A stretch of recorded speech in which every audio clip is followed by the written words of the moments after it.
Hey, good morning and welcome to Breakthrough Walls. I'm Ken Walls and I'm your host. And you guys are in for a massive, massive treat today. I have my dear friend Yasmine Ryback on the show, and wait until you hear her story. Stay with us.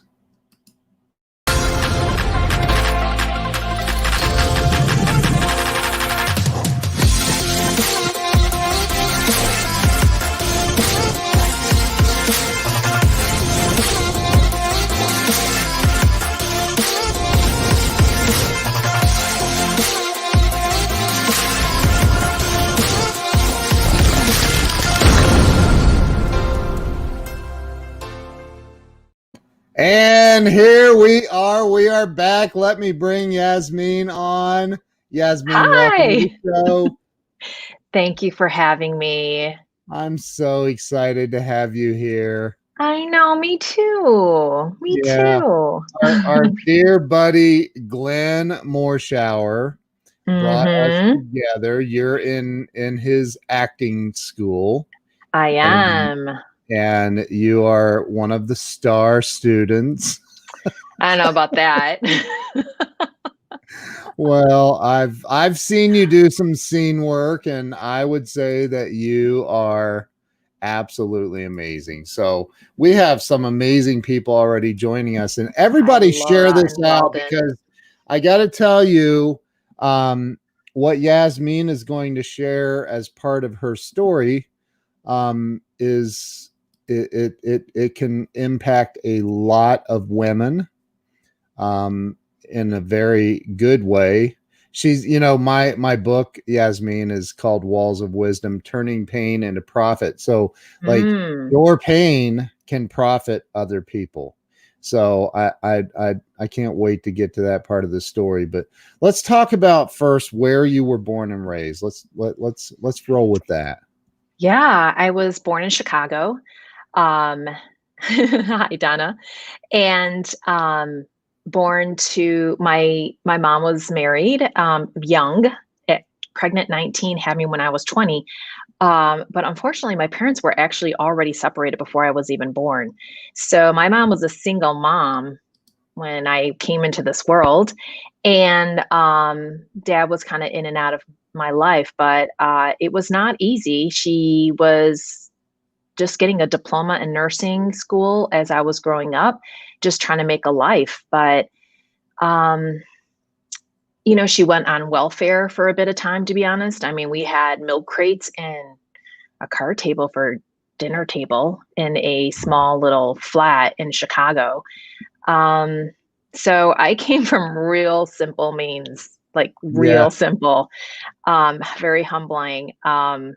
Yeah, but mom just, and honestly, it's just like I persevere because the example I have before me between like grandmothers, my grandmother coming, not even finishing high school from Puerto Rico and coming to the States, just trying to make a better life for herself. Same thing with mom being single and just trying to create a better life for herself. Yeah. Just struggles, a whole lot of struggles I had like around me. And that's all I kind of feel like I know. Um, but because I know that, I feel like that's normal for me. um, Wow. so struggles or like conflict or any of those things, those aren't abnormal to me. I don't Yeah. know, I kind of almost expect them, and Wow. and brace myself for it. I don't know, I Maybe, just maybe, they're maybe we can do some live coaching and I can help you through that. oh, thanks. I'm just kidding. I'm kidding. Well, Glenn and I talk about this a lot. Like, you get what you expect out of life, right? Oh, So for sure. we gotta stop expecting struggles. I mean, I don't expect them, but I I don't know. know, if they come, they show up. If they show up, they show up. If they don't, they don't. But when they show up, it's no big deal. That's how I feel That's about how it. you are. I know. It's amazing. I So know. so so you now, how long were you in Chicago, and were you always was your mom like always single, or did she end up finding someone and remarrying? How did that go down? Yeah. So mom met, she went to a disco to celebrate her divorce, her official divorce. And in that celebration, she was at a disco club in Chicago. And she is literally shows up at a disco by herself. I don't know who does that, but my Wow. mom does that. I may have And done that. have you a loner disco joiner? And so in doing that, she sits down on the stairs and this guy comes up to her and says, "Hey, you could get stepped on, just so you know." And he ends up chatting with her. They go to the bar. They chatted up until it closes, and he ends up taking her home in a taxi, and that ends up being my stepdad. So Wow. 2 days, I was 2 years old. So really, hey Frank! Oh my gosh, high school friends. Yeah. So we'll get to Oh, high that's school too. awesome. Wow. Yeah. Wow. But yeah, and I grew up half my childhood in Chicago. Hey, Tom, and half in the burbs.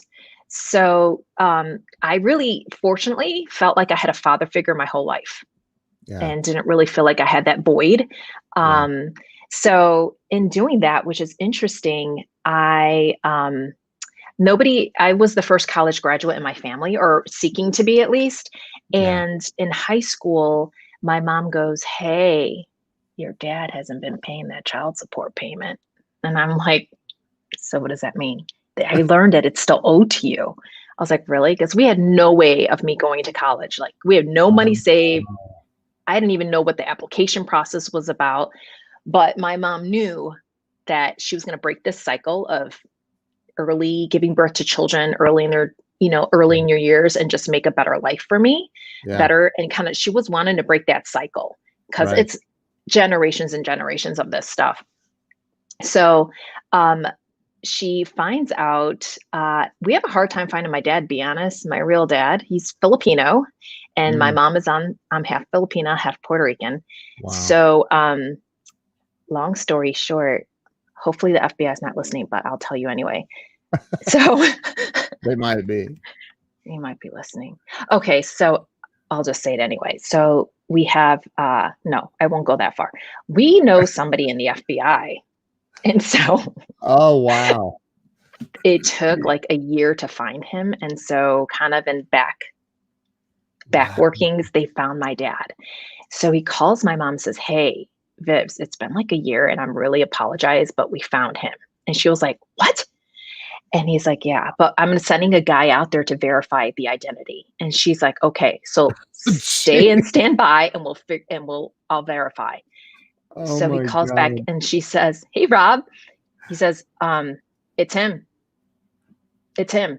It's." Normally, the FBI doesn't get involved in child support stuff, do they?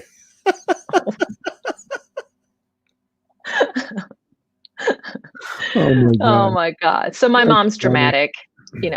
She's like, "Listen, here's the address. Here's the phone number. We're done.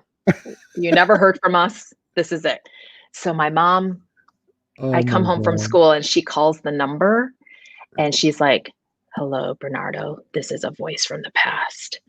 Yeah, Gabe, good old detective work. And This is a voice from the past. this is a voice from the past, because that's my mom. She's dramatic, Yeah. like in that way. You're not And at all. no, not at all. I take it down notches.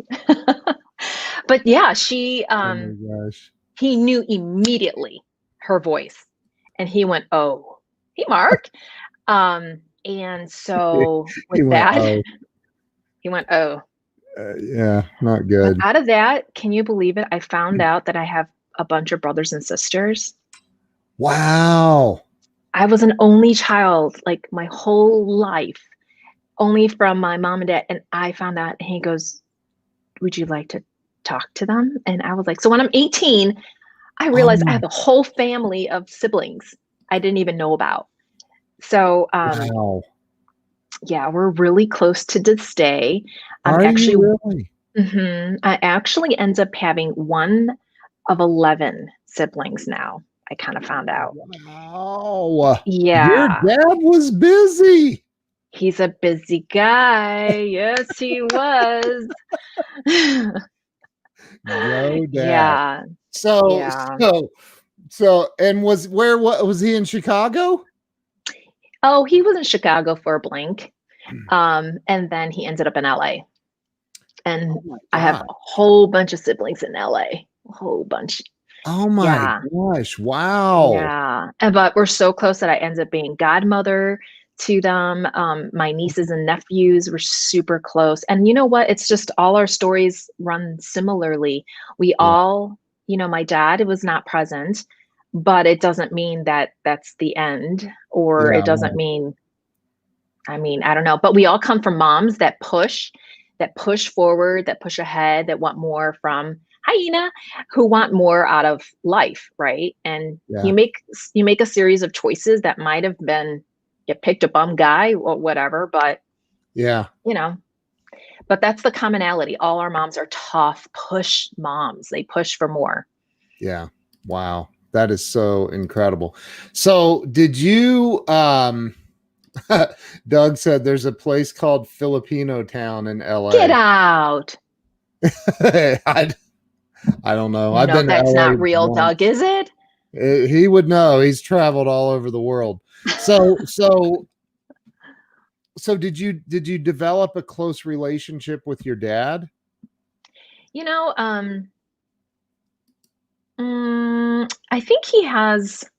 I think he has issues with attachment or Uh, connecting. Because if you have that many children from yeah, maybe five different women yeah, that you can up and leave those kids behind in your genes, I think there's that.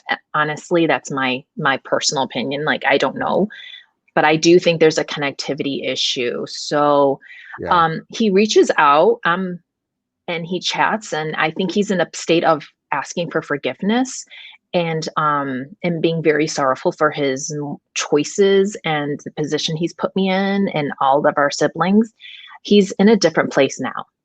Yeah. But in truth, it is real, Corey. Oh wow, I gotta go there. I in got truth, in truth, I've uh, lived a beautiful life, yeah. honestly, without the drama and without the negativity. And I don't have a good threshold for that kind of stuff in my life, to be honest. So So, I mean, okay, so it's apparent that your dad is good at least one thing. yeah, Yeah, or enjoys it at least. Um, yeah. so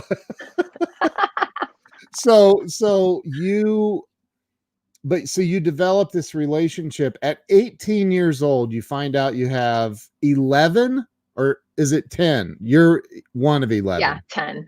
10. I'm So 10. Yeah. 10 other 10 brothers siblings. and sisters. Dear Yeah. Lord have mercy. And were they all in LA? There's one in the Philippines. I have a Wow. brother that I have not met in the Philippines, to be honest with you. Oh my God. And, Wow. mhm. And three I was living with. And so the other six are in all California. Wow. Yeah. So Did what you did know your my brother is 2 months older than me? come on? Hold it. Let I have a me brother that's 2 months older than me. carry and then carry the one and whoa. Yeah. So we're Wow. the same age. Wow. And so when I say siblings, they're all half siblings. We have the same Yeah, dad right. or the Yeah. same mom at one point. But Yeah. yeah, and he's actually a beautiful, beautiful human being. His name is Nate. So these are my siblings. It goes Nate. Then we have Olympia and Barbara and Christine and Carla and Jennifer. And then from my stepdad, I have Raymond, Laura, and Ashley. And then the brother in the Philippines. Oh, and I think I have like a 5-year-old sister now. He's Oh still my busy. God. He's Yeah, still busy. he's still busy. Yeah, Wow. yeah. So okay, you're 18, you find out about all this, you're getting ready to go to college, Hmm. and you go off to college. I go off and I've Where got did you big go? dreams. Where'd you go? I started community college. I went to Rolling Meadows High School and started the community college. And then from there, my dreams were to go to Loyola, University of Chicago. And we went the economical route. And so my mom's like, hey, can you just do community for the first 2 years and then transfer into Loyola? But that's exactly what I did. And Okay. so I got into my dream school, figured out how to do that. My mom couldn't help me. Nobody knew how to apply to college. And I had pre-med focus. And then I got distracted by boys.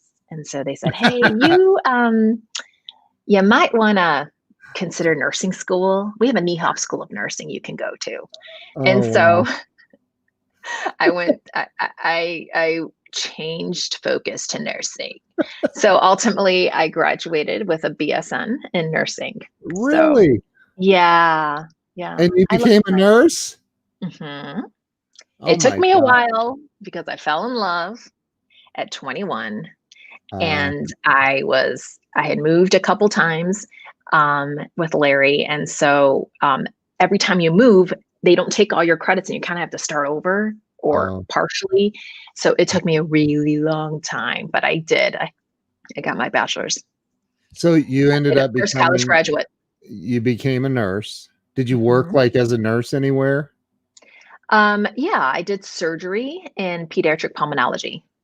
Laura is a client and dear friend of mine. She's a nurse practitioner. So you are. Yeah, she is. She's awesome. Nurses rock. Yeah, you too, Laura. Yeah. So wow. So how long did you do the nursing thing? I had no idea that you were even a nurse. That's insane. Oh, really? Yeah. I didn't know. No, I thought you were born into this world as an actress and model. Well, I tried, but mom was not having that. She was like, listen, get your head out of the sky and those clouds. You need is just get into nursing. Stop it. Nursing isn't economic. You'll always have a job as a nurse. No problem. Come on. What are you doing? Stop. I was oh. So yeah, I tried modeling when I was in college and she just pulled me out. Wow. So yeah, and she's a person who just wants stability. Like she's a person of stability, because she hasn't had it her whole life. So that's what she wants for me. So she was like, yeah, Joan. It's just, I know some of you guys only know me here and today, but there was some journey to get to today. So you how long were you a nurse then? I don't count years, I have to tell you. I don't know. I live on the day. But did you work in a hospital, a doctor's office? Where did you? Yeah. So my rotation was operating room when I was a nurse in nursing school. And so I ended up in the private practice sector and I ended up doing plastics in circulating the operating room. Okay. And then, and that was in Minnesota. And in Minnesota, I also did pediatric pulmonology for a clinic at Children's Hospital there. Yeah. That's true. We're always a nurse. That's always right. a nurse. Always loving, always caring, always nurturing, always taking care of people. And I don't know. Yeah. And so I've always been a nursing. I just dabbled mostly in it, just very, very part-time, which is the beautiful thing about it. You can raise a family and still work. And I did that all up until 5 years ago, where I made the full commitment to go into acting and modeling, just fully commit. Wow. Mm-hmm. Wow. So along this journey, I've told the story many times that I've owned a business most of my adult life. And there was this one day, my wife and I had just opened an office. We'd only had the business a couple of years and I started it before I met her. But, so this guy that worked for me walks in and he goes, hey, boss, he's this big dude. There's a dude out in the parking lot looking in the windows of your SUV. And I'm like, well, tell him to get the hell out of here. And he's like, well, I would, but he has it blocked with his tow truck. And I was like, oh. So that was a really bad day. So, I've had, challenges in business and things like that. And it sounds like you were raised in your mother had challenges when you were growing up. Have you faced any challenges like that as an adult, where you were like, man, I'm gonna have to live on ramen noodles for a couple months? Or I don't know what can, but I don't, for some reason, and I don't know, and there's a lot like, okay, this is how I feel about things, but I don't understand the why behind it, but I can just tell you what I know, how I yeah, feel. But there's a why behind it. Glenn is like beautiful when he can explain the why, but I'm just yeah, going to tell you what I and I'm not very, I don't know the depth of it. Like I don't dig deep into my whys. I just know it's the right thing to do in yeah. my situation, or it's a gut feeling I just really really go by. But when I was in Minnesota, I just felt like there was more to me than just nursing. There was more to me than just being a wife. There's more to Mm, me than just being a mom. And I think being a city kid too, though, I I have barriers, to be honest. I mean, I put up emotional barriers. And I just thought about this last night that I actually feel a lot.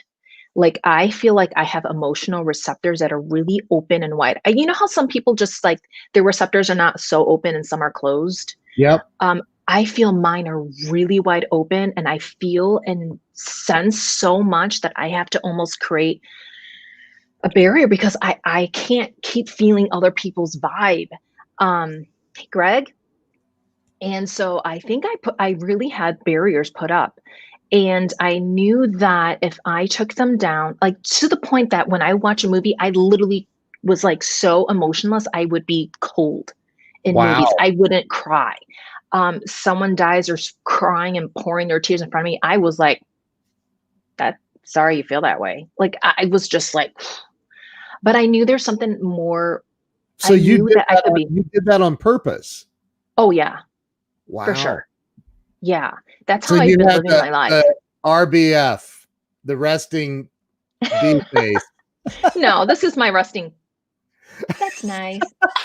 I don't get you, but okay. This is You're like, bless your heart.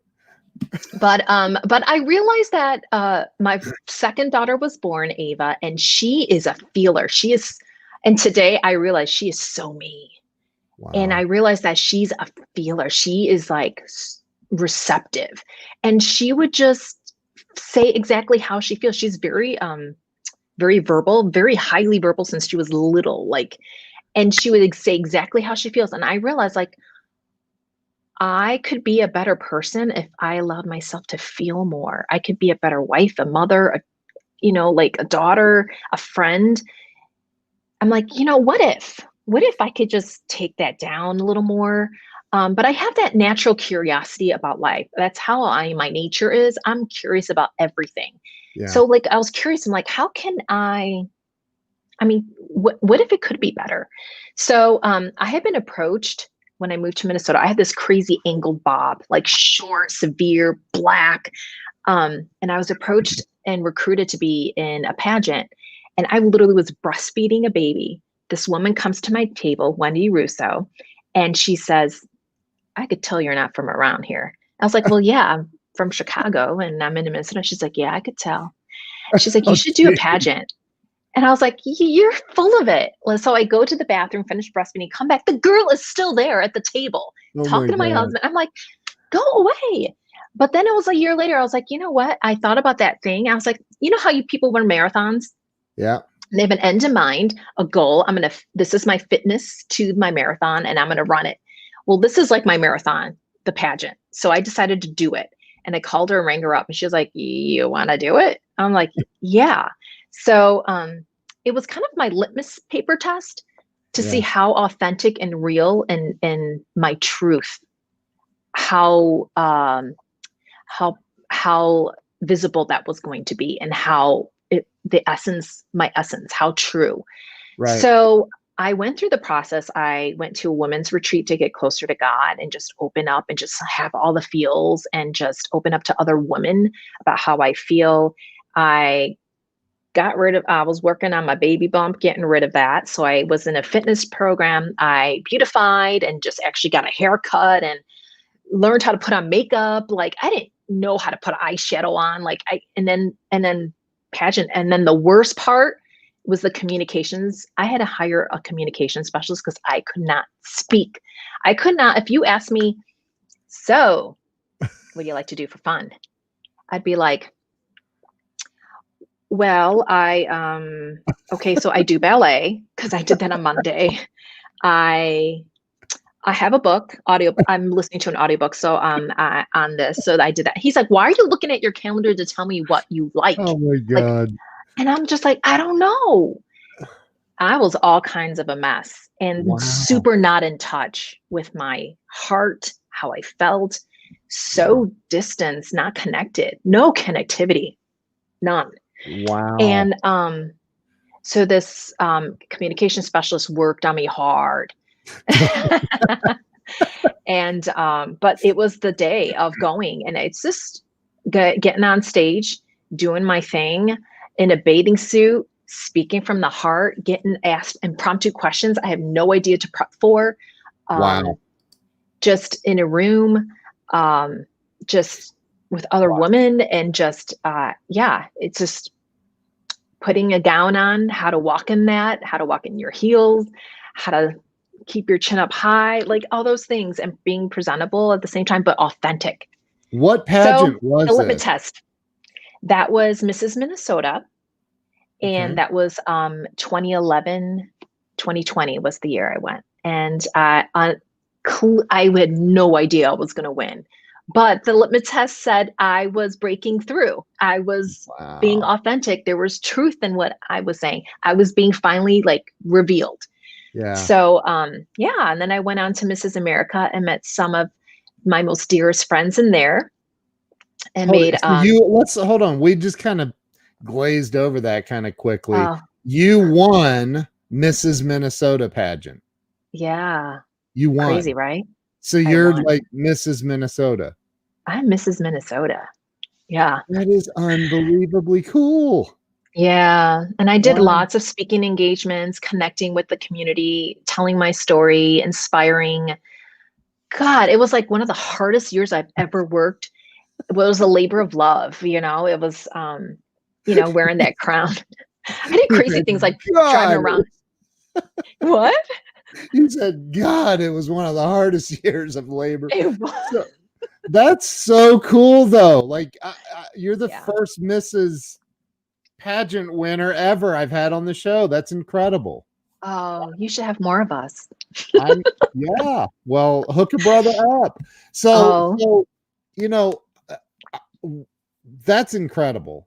So you went from, I want to talk about this. I don't want to glaze over this. So you went from, I don't want to say that it was a feeling of insecurity, but you sure as heck didn't know what you were doing, it sounds like. yeah. And that would create insecurity, right? Like, I don't know what I'm doing here, so I'm not feeling real wonderful about this. But you pushed through it, and you hired the coaches you needed to hire, and did you have, and be honest, did you have Yeah. in mind, I'm winning this biatch. I'm winning Well, this deal. Was there that was part a of it? there was a fierce competitor in that group, and honestly, I knew it would be down to the two of us at the very least. But Wow. in the end, I just didn't care. I was just doing my thing. I But love I knew I was a standout. I knew the eyes were on me. I could, how you can yeah.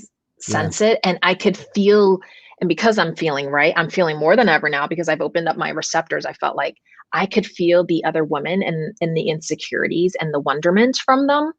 Wow. Um, but I didn't have that because for me it wasn't going to define me. It was my marathon, right? That's Yeah. how I felt about it. The journey of me opening up and getting in shape and like learning how to put on makeup, for goodness sakes, like that in itself, I already won. I already won. Right. Seriously, that's how I felt. Yeah. And this was I, just I've known a couple of I knew it's a long story, but it was a cousin of my ex or whatever, but she was runner up to Miss Ohio.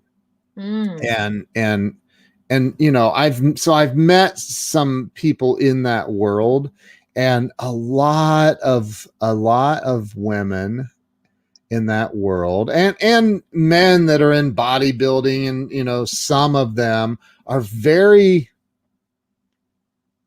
not friendly like you are. How I don't know how to say it. They're mm, kind of think their doo-doo doesn't stink, so I to speak, and you're not like yeah, that in any way. no.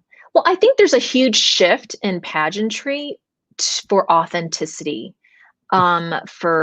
They're tired. Like nobody wants to see the pageant patties anymore. And Yeah. that's what they said. In the back room, the judges pulled me inside and they just said, "You are such a breath of fresh air. You are so natural. That's Like you're awesome. not like Yeah. and this is me." And I just show up, I'm like, Hey, what's up?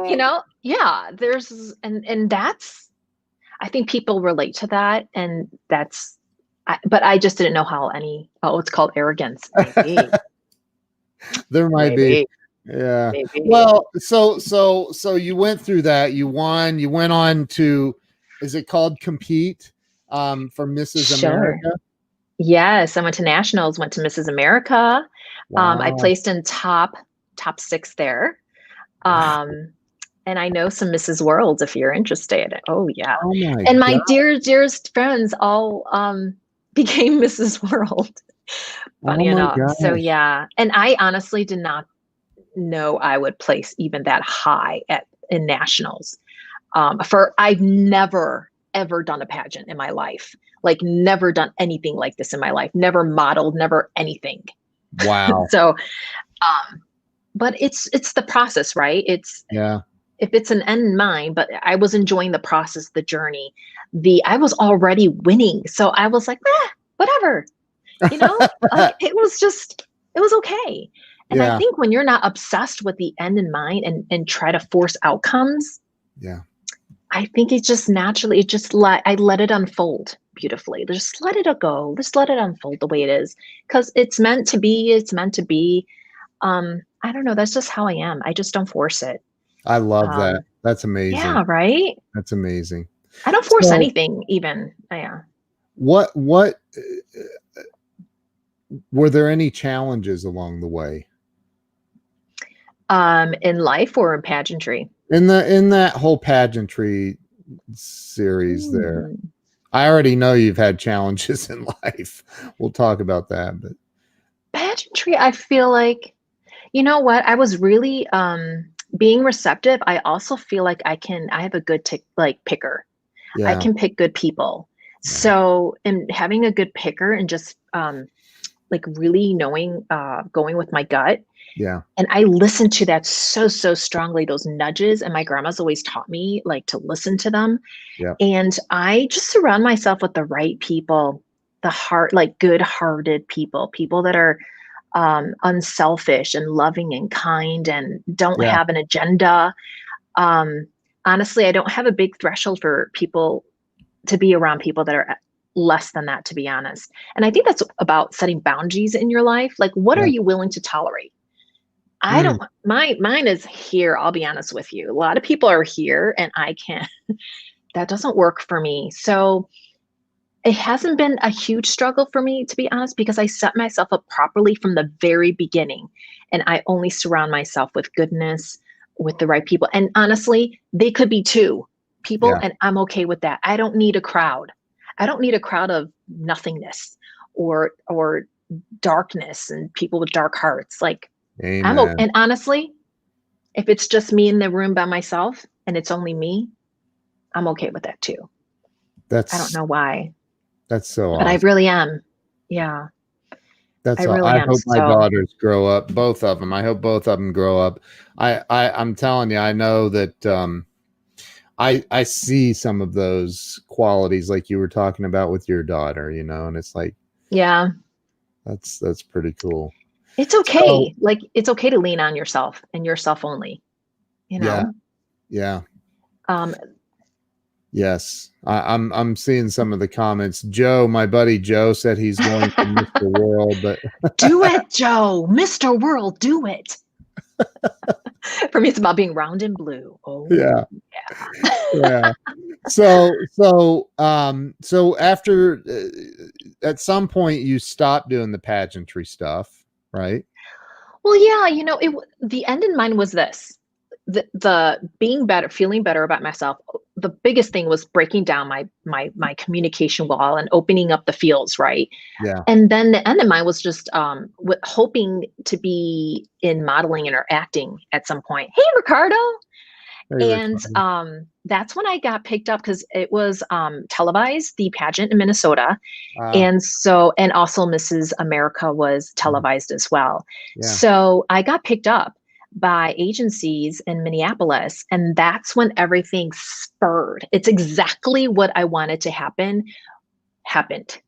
Wow. So I was more visible. I got picked up. And What's that's that when mean, picked up?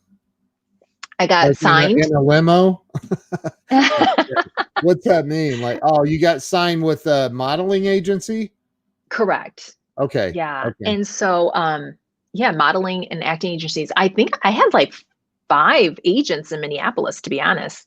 Wow. And yeah, and I was busy. I did my first audition and landed my first SAG commercial. That's how like I was like going. Your It was first happening. what? I landed my first audition and it was a SAG commercial for Best Buy What's in SAG? Minneapolis. What's oh, that's the Screen actors, Actors Guild the union. Union. And it Okay. was a 'Cause I don't know how all well-paying that job. works. Okay. So they hire SAG actors for commercials? Oh yeah. I didn't know that. Yeah. Wow. Yeah. For Best Buy. Yeah, for Best Buy, it was my first job. First Wow. audition, landed it, and it was just like I was landing everything after that. And I Wow. just think I'm not trying so damn hard. I'm just being, it's just, and I'm listening. I'm listening to like what they're saying to me. I'm taking direction. And it's just, and I think it also came into a beautiful time in work where ambiguity is perfect because I'm ethnically ambiguous. I can be relatable, but also authenticity, being real and being relatable on that's when commercials were really just wanting to be relatable and not these aspirational housewives and like, darling, food is on the table, love. Like, it's just like, darling, hey, the food's on the table. It was like that. And I was like, and I just fall into that Oh my easily. God. Hold it. Do that again. I can't do it because it just comes out. I don't know. That was great. So wow, you've got fans on here. There's Sandy Archer. Hey Sandy. Sandy Look at Bean. that. Yes. Oh, Fong. That's so Kubaki. awesome. We have similar last name, Kubaki, Ryback. I know the BACK ending. Oh, love that. So you started now. So pageantry and acting are two completely different things. Yes. They're not related. Actually, a lot of pageant women go on to being on TV. Okay, it's Halle Berry, for instance. She's an Okay. actress. I think it's about like presenting and I think pageantry helps you gain the look and the eyes on you. And how Right. can you capture their hearts? Right. And I think acting is kind of similar in that way. How do you capture the hearts of your audience? Yeah. Grey Yeah. Poupon, yes. Joe Ingram says, Glenn says you aren't here to be a struggling actor. You attract the opportunities to you. You is all you need. Can you tell Joe's a student? Joe pays attention to Glenn. So okay, so you booked your first gig was with Best Buy. Yeah. That's crazy. I hit the So ground running. yeah, Yeah. you It did. was And then did you get into movies and TV shows? Have you done anything in So in Minneapolis, it's more of a non-union commercial town. So okay. Minneapolis, it's General Motors, General Mills is based there, Okay. Best Buy, Target corporate office. A lot of big restaurant industries are there, like corporations. So it's a big corporate town. So you're going to have more corporations picking you up like commercial work. Um, that because this, I mean, this is my first time doing any of that. Then there's MSNBC based there, and I started modeling for that. And then I was getting trained to be a TV host there. And then just when Wow. all that was happening, I found out we were moving to Arizona. And that's What? where I met, yeah, that's where I met Fong too there. Hey, Anish. Uh Um, and so I was not able to uh like move in on that situation, that opportunity. So I kind of started over a bit in Arizona, and that too is a commercial town. Not a lot of films happening there either. But all hmm. the other yeah, it's mostly commercial work. Were But you in this is what part of it? You were in Phoenix? Scottsdale. Scottsdale. Okay. Hmm. Okay. Yeah, and was signed there. And then I found out I was moving to Florida, got signed there. Florida again lost their tax incentives, so they lost a lot of film opportunities. So I wasn't in a film town there either. Dallas, not much of a film town either. And then finally, oh, thanks, Ricardo. It's fun, yeah. So I've done some hosting opportunities where just I talk about coffee makers or things of that sort, things like that. Yeah. um Would you be willing to do a Keurig commercial? oh yeah, I'll take Keurig. I'm Keurig, a pay big consumer. attention. Keurig, bring it Come here. on. I'm here. Right there. Yeah. So so you've what sort of films have you movies or did we're not there yet. You're still in Scottsdale doing Well, commercials. yeah, but the thing is this, the thing is it's I went to commercial, right? And I Yeah. went to modeling, lots of modeling, booking lots of catalog work and lifestyle work. And then the next step after that is TV film. So honestly, I was getting kind of bored with um, all the commercial work. It's very easy for me, and easy is boredom to me. And so I wanted to challenge myself. So this is when I moved to Dallas 2 years ago. That's when I started going, I'm going to take, Part of it. right. No, I was in the, there's a crowd in the middle, not the popular, not the nerds. I was Yeah. the one in the middle.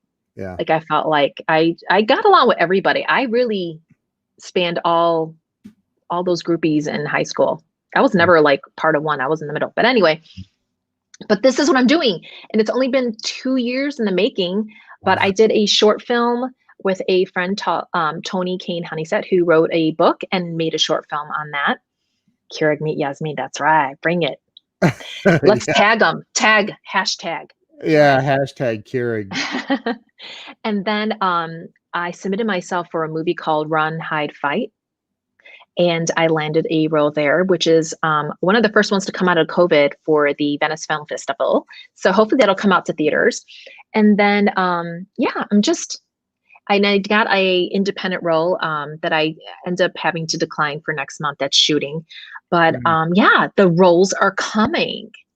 The film and TV stuff is really coming now. And after studying and in Glenn's workshop, I literally probably there 20 hours a week. Yeah. 20, like I spend time, I'm all in, and observing and taking other people's notes and incorporating them into my own, and like just really diving in and learning it. And it's paying off because I am getting those opportunities where I'm actually landing film roles now. So Wow. now I'm in the hot spot. I'm in Atlanta.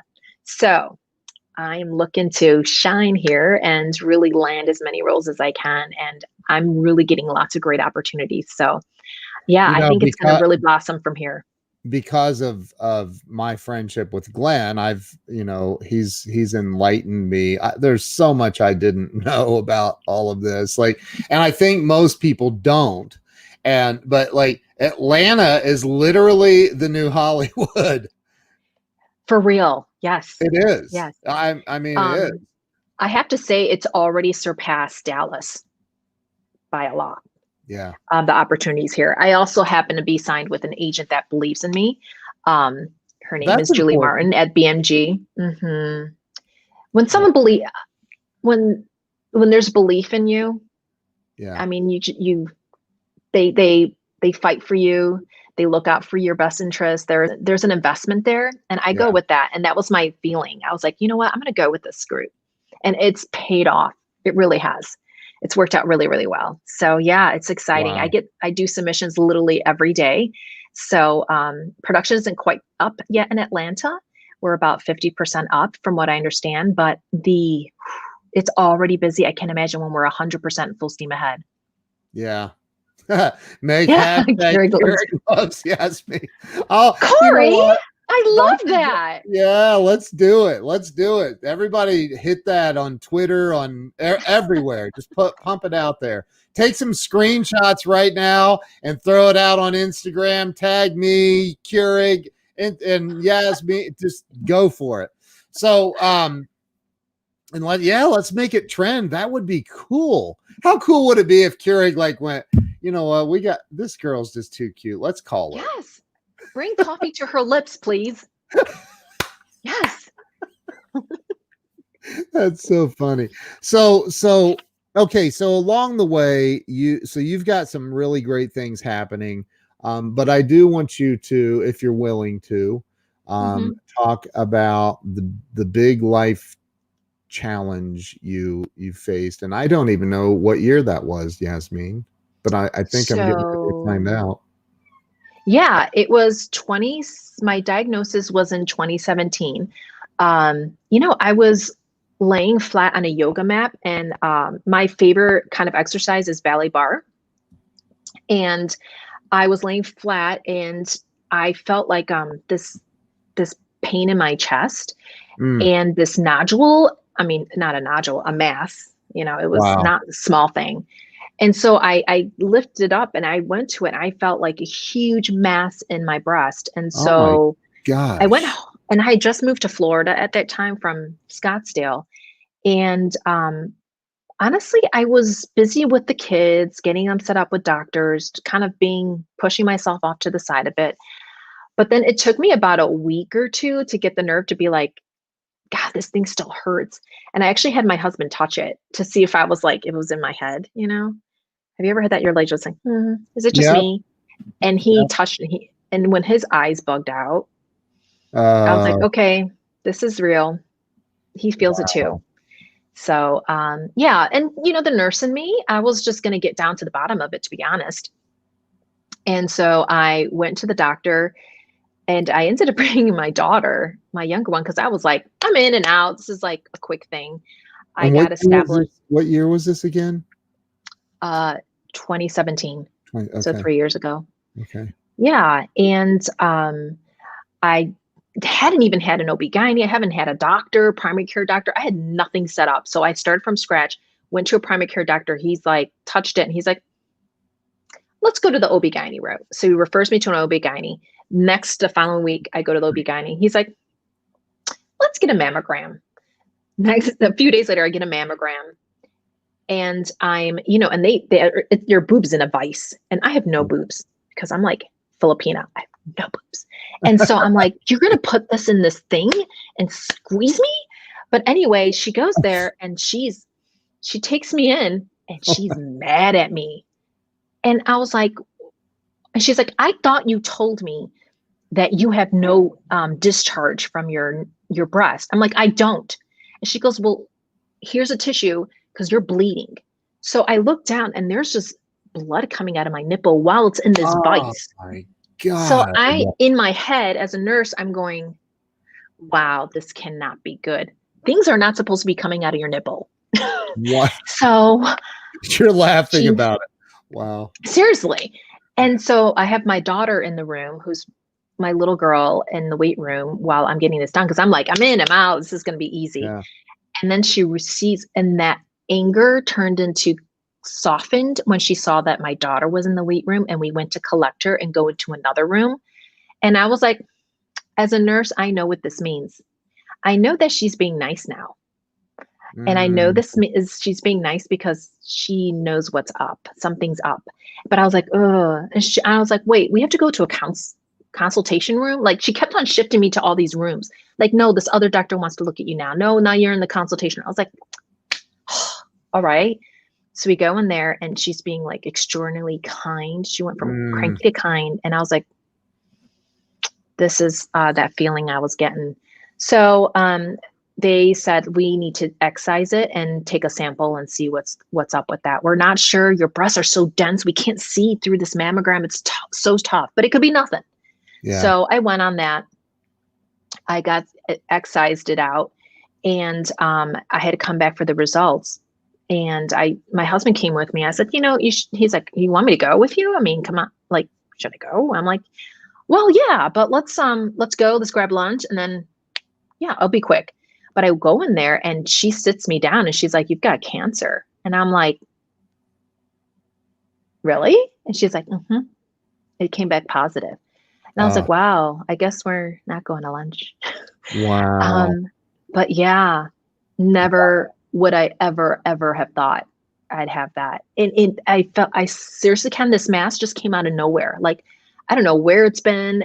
I think it was just, in my head, I'm like, God, this is fast growing, because I clearly don't remember it being there like a month ago. And there it is. And I have lots of lumps in my breast anyway, because I'm just, I have a lot of hormone changes and that kind of thing. And I just honestly thought it was one of those.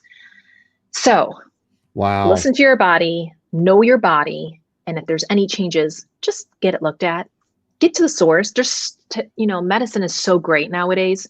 Yeah. So we sat outside the bench of the medical center in Florida. And I was like, wow, what do we do from here? But it's what do you do? But I knew that I had so many options, and I knew that we have come so far with breast cancer these days. Yeah. That I knew it would be okay. Yeah. I don't know. I'm in a world of okay. Like, I know I can always push through. I know that, and it's that struggle thing again. Like, nothing is a barrier for me. It may be a struggle, but I always have faith in myself that things will always come out at the other end. Well, yeah. Honestly, I went into like nurse mode. I felt like I was just, okay, let's get my team together. Let's do this. I mean, there was work to be done, and I was going to have it, and I was going to do it quickly, and we're going to do it swiftly, and it'll be fine. Like, but everyone around me was like falling apart with the diagnosis. Yeah, really? It was crazy. Yeah. What about your immediate family, your husband, your kids? Were they with you? Were they good? Were they? Yeah, it was one of the hardest things my husband has been through. Wow. I was in the bedroom, and he went into the walk-in closet and had a conversation with his mom, and he literally couldn't speak. He was so choked up, and he couldn't even say the words. And so she was like, are the girls okay? Like, is this okay? Like, what's going on? And he just couldn't speak. He couldn't even say, finally he was able to say, like, she has cancer. So, wow. Yeah, and it was almost to an extent that my mom had to ask my oncologist, is this behavior normal for most patients that you see with Yasmine? Because she's like not crying. She's not freaked out. Like, does she need help? Like, help? And I was like, is there a problem with being pragmatic and like having a system and knowing to go down your priority list and what to do, like an action plan? Like, I'm an action. Right. What is all the people? My mom's a nurse. Yes, people, wake up. Well, like, have you not heard the news? Have you not heard of Susan G. Komen? Like, things are happening here. Right. And I think that, my wife's brother was diagnosed with leukemia at 6 years old. And at and she was 11, and he had to have a bone marrow transplant at 6 years old, which is a freaking painful thing. And It's my wife excruciating. was Yeah. the donor. She was the donor to him. Only Oh match. my gosh. The only match was my wife. Wow. And so, and he's had bouts off and on. He's 46, 47 years old now. And Hmm. he's had bouts off and on his whole life, all kinds of radiation and chemo. So his vision's affected. But one of the most positive people that I know, he is like, just like everything in life is just like, whatever, I get to enjoy today. That's it. Like, let's roll. Nothing stops him. And it sounds like that's the attitude and energy you're putting out too. Well, Well, I'll I be know. honest with you. I don't know why, but I'm not afraid of death. I don't know why. I can't even explain it to you. I live my life every day. I'm grateful. I wake up and my grandfather, and I feel like I get my optimism and my perspective on life from my grandfather. He's just like, when you ask him how he's doing, he has this like Puerto Rican voice. And he's like, "Hey, it's a good day today." He's always like, "How you doing? It's a good day." He's always good like that. And like, that's his response. And he means it.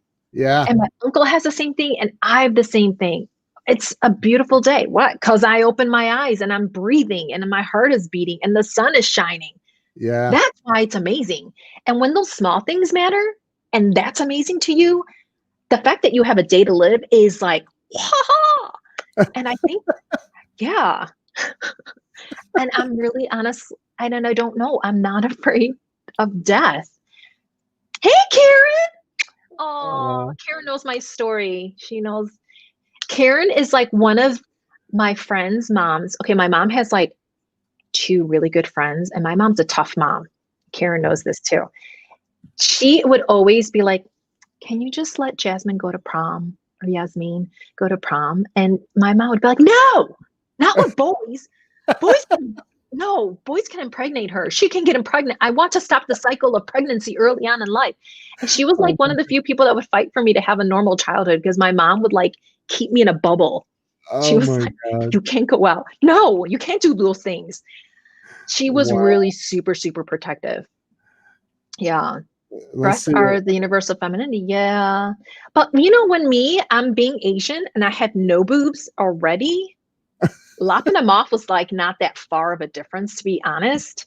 So, and I'm in plastic surgery. I know the beauty of what a boob can look like with implants. So I was like, so I have breast cancer in my one breast, and I was a stage 0. So after they took it out, my You were breast, I stage was like, 0? I was a stage 0. That's how early on I caught it. But when they took the cancer out, they tested it, and they upgraded me to a stage 1. So it was more aggressive. Okay. They found out. So I had surprise chemotherapy. I was not supposed to have chemo, but I ended up having chemo. I err on being conservatively aggressive with things. And I was like, bring it on. Let's do the chemo. And don't take one, take both my boobs, please. Like, we don't need it. Just take them. It's all right. And they were like, my doctor did not want to take my other boob. I was like, take it. Take it. We've got symmetry. We'll have no boobs. This will be great. Don't make me walk around with one. Seriously? Stop. No, take them both. And so, yeah. So yeah, Your attitude. I like, there's nobody like you on this planet. That is unbelievable. You're like, well, think about it. Do you want one of anything? I mean, we got one nose, that's fine, but do you want one of anything walking around when you're supposed to have 2? Like, who wants that? No. And I'm about low maintenance. I just don't want to deal with like having one filled breast and bra and one not. Like, go away. Just take it all. It's fine. Wow. So, yeah. Wow. And my scars are ugly. If you see my chest, it's like a train wreck. I'll be honest with you. Wow. And yeah, I have only one nipple, guys, just saying, but we're working on it. I'm actually deciding, might be too much information if you want to know. So turn me off about now. Turn me off right now if you don't want to hear this. Okay, good. Okay, I'm off. Yeah. I'm off. Okay. So We're I starting to get R-rated, so oh God. put the kids to bed. I'm I'll say kidding. the N word then. N. The N word. I haven't decided if I want no N's or two N's. So I'm literally walking around with only one, and I'm still trying to figure out, do I want both of them? If I, I just want one or none. And I'm still Wow. figuring that out. So I have one more surgery left, to be honest, for reconstruction. Wow. Oh, Karen, thank you. Yeah, That's she helped take care of my girls, and yeah, she knows me very, very well. Oh, Mitch. wow. Oh, Joan, thanks. So, wow, wow, wow, wow. Yeah, the Yasmine, double, just do it. Because you don't you want, this is the are, thing. Do you want to worry about breast cancer coming into the other breast? Like, like I don't want anything weighing me down because I just like I'm a free spirit and I just want to be like free of worry because I don't want to live my life. It's something I choose not to live with. I'm okay with that. So that's why I said honestly, take the other breast too. I don't want to worry about that. I want to be free of worry, yeah, free of any of that. And I want to live a long life, yeah. as best as I can. And my chances are best if you take them both, right? Wow. Yeah. Wow. Charles Coachman says, go with 3, stand out. Oh my gosh. That would be So almost a uniboob, but I don't think I've ever had this quite an in-depth this much discussion boob talk. about boobs on my show ever. So, Mm. but I think that it's important because, you know, women need to address this, like get checked. So if you want, you can go on YouTube. I kind of chronicled my journey on YouTube, and my husband just was like, "You should just post it." And my mom didn't want me to post anything of my cancer diagnosis online on Facebook, especially. Um, and I was just like, "Well, then now I'm sitting with it all by my lonesome self. Like, what do I do with this information now? Like, all by myself." Yeah. And I was just like, and I wanted to talk about it and I wasn't shy about it. And that wouldn't be me if I hid it. Cause as you guys may know, I talk about everything, but Yeah. it just wouldn't be me. So I posted it and oh my gosh, the love and support.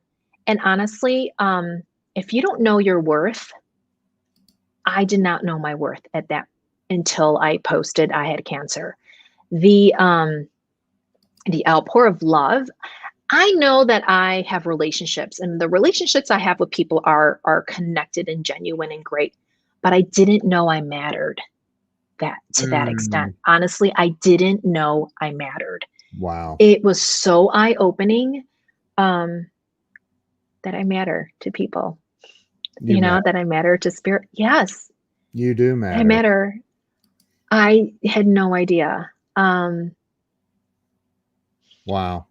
Yeah, that was probably one of the most beautiful outcomes that I had after that I mattered. You definitely And matter. so, and with that, I've had like 30 women who saw my post and went and got mammograms literally within a 6-month period. They all scheduled their mammograms, and I said, please just go get it. It's easy, it's comfortable. They really make it friendly now for women. And about 5 women came back positive with cancer. So Wow. I felt like, God, had I kept it all to myself, like these beautiful women that I know and connected with would have might have caught this too late in their life. And Wow. my matron of honor, my wedding, Susan Quick, she actually had pretty extensive stage cancer. Wow. And she got her mammogram a little later than maybe she should have, but she's kicking. She's doing it. And there we share hair stories and hairstyle stories. And I went bald and embraced it, and it's just hair. Like it was great. So I I set a trend of like all the stages of hair growth, like how to fix your hair during it. But yeah, but the journey is there. It's on YouTube. And it's Wow. raw and it's real. You could see me sitting in a chemo chair. You could see me wearing the Digna cap. So I put this cap on. It's just brand new, FDA approved. Literally, they freeze your scalp. And when they take it off, you literally have ice on your head. And you can't get out of the chair so fast because you have to let it melt and like kind of, you basically need to defrost. And I've done that. I posted stuff like that so women can understand like what the process is about. How to embrace the whole cancer journey, how I went through shades of orange, blonde, lavender, and brunette in my hair, like just had fun with it. So yeah, Wow. I mean, you could check it all out. It's super So fun. you have a YouTube channel, and I is it do. just under Yasmine Ryback? Is that it? Yeah. Or Yasmine Ryback. You can click it on.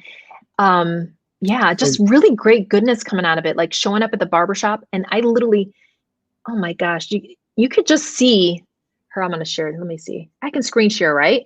yep, you Let me can. see. And I, while you're doing that, I gotta say, I teach live streaming, and my buddy David Anthony over in the UK says you look like Eva Mendes. Oh, thank He you. said, where did he say up here somewhere? That hot chick in the movie Hitch. Oh my So, gosh. but I teach live streaming. I teach people like get your message, your whatever it is. Like you think that it's not important, but I promise you that it is. I Oh see yeah. the stream down. So you're going to click on a different tab or something.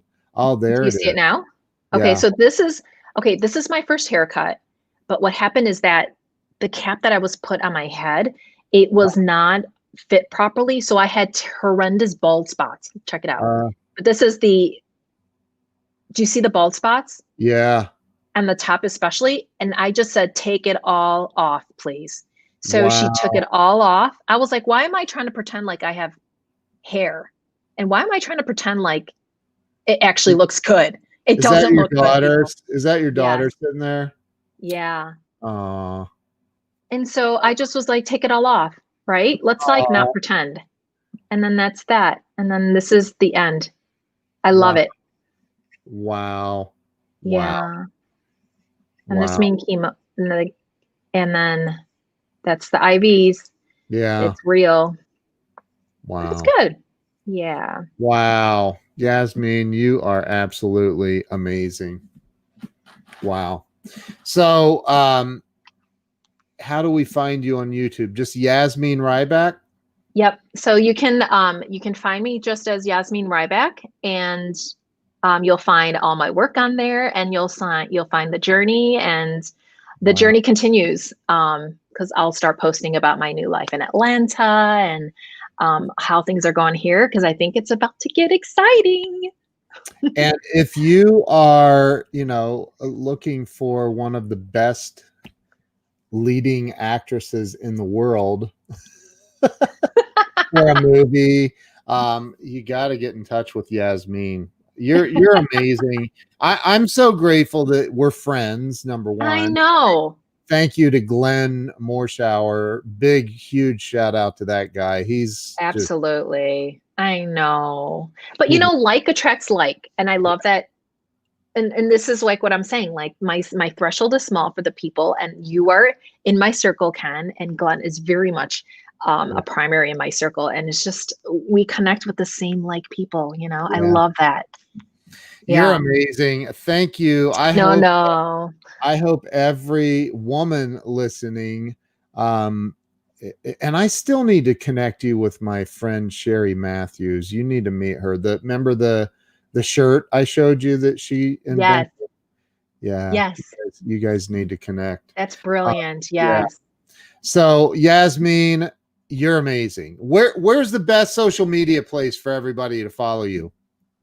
Where are you most I'm on Instagram. Okay. You can DM me on Instagram as Yasmine Ryback.